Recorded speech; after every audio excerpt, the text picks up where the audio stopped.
Hi, thank you for joining me today at Porcupine Place. I'm sitting out here in our bunkie right now because it became my safe haven this week for the day.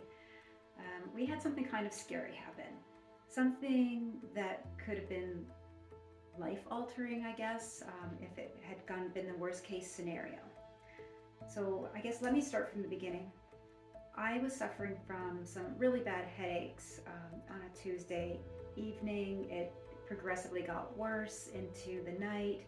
I tossed and turned all evening, and when I woke up on a Wednesday morning, my whole entire neck was stiff. It hurt to turn my head. I had a very early meeting that morning, and I said to my boss, "I'm just not myself. I'm not well." So I apologized, but finished our meeting, and then my husband says to me, you know, I don't feel well either, and I think I know what it is. You were worried about bug bites. I got so many bug bites on the weekend, and my neck was a bit swollen from that. So I kind of chalked up how I felt to being, caught up in these bug bites, and it was causing headaches or an allergy reaction. I've heard of like a black fly flu, so I thought maybe that was what was causing this all to go on. And he goes, I woke up not feeling well either. My head's pounding. And it made him think about an incident that had happened a couple days prior with our propane refrigerator. And he goes, I think this is carbon monoxide poisoning. And I need to get rid of this refrigerator. I'm going to go get a new one, an electric one. And I think we need to stop using it. And the fridge that we had came with this cabin. It's an old propane one. He got it up and running, and we used it all last summer. But we did. It was flickering out on us a couple times and sputtering, and then it went through a thing of propane so fast we couldn't quite figure out what was going on with that. And so he left, went to Home Depot, and got a refrigerator. And while he did that, I came out here to the bunkie to get some fresh air. And I started looking up, what are some of the signs of carbon monoxide poisoning? And yeah, sure enough, like headaches and stuff.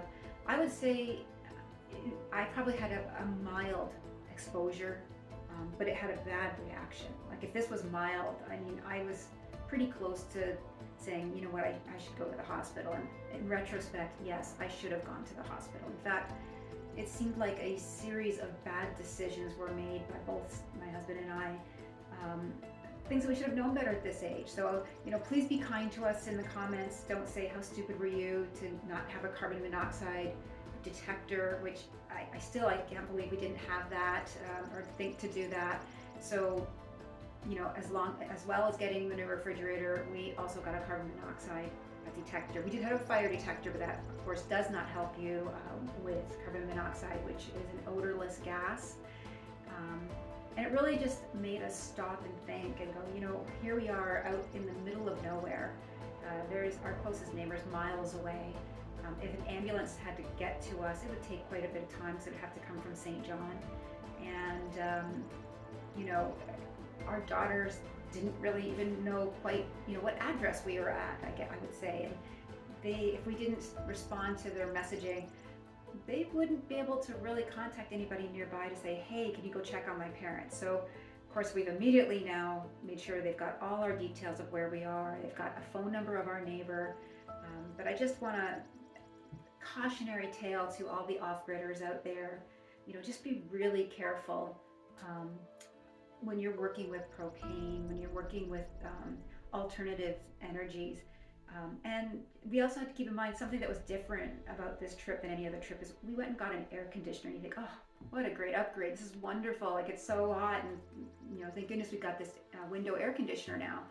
Except that it allowed us to close the entire house up. Normally, we would have all the windows open. So really, maybe there was a problem with this refrigerator for longer than we realized. But we wouldn't have noticed it because we would have windows open, and it might be just such a small leak that it just probably wouldn't have registered with the way we would feel. But we closed the house up for a couple days, had air conditioning running, and I just kept feeling sicker and sicker every day. And it just sort of all, I think, built up in my system until the point that it made me sick. So anyways, I just wanted to take a break from the renos come out here and just kind of explain how dumb we are, and hopefully someone else will learn from this and just be very cautious and make sure they've got the proper equipment in place to monitor your air quality and just make sure you're safe. So please take care of yourself and be kind in the comments.